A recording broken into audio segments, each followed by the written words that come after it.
I meant to make this video before I packed myself in for the night with all our ride-on stuff.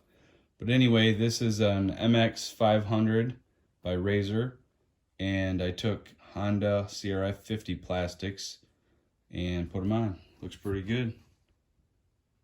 So I'll show you what I had to do. It's actually not a whole lot of modification to it. And I'm trying to film this by myself, and I have no room to work. So bear with me. Alright, so this is the fronts. No modification, those lined up perfect. The back, it lined up perfect. These tabs come in, lock back. This basically had a white part that came over here like this and wanted to drop down. Same here, but you see there's no room to do all that, so you just nip that off, make a little extra screw hole, put it in, and the fenders kind of naturally wanted to go out a little bit, so you got to bow them in, and they nearly lined up.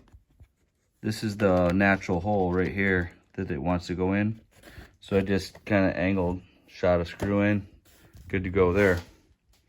As far as it lining up, I mean, there's not really any gaps. It looks pretty good. And I recovered the seat with marine vinyl. As far as the front fender, there wasn't a whole lot of modification with that. Basically, two pegs, metal pegs, come down from the frame here, and they just stick through a hole. Well, the plastic holes were a little close, so you just whop them outward a little bit, and then it'll go right through. And then this hole here where this nut is, on this there's actually just like a little plastic circle. You just drill a good size hole right through where that circle is, which is right here, then you'll be able to slide that nut right through right there. So you can kind of see the holes are just a little bit whopped out, and then I had to cut that circle out, and then it fit right in. Looks great.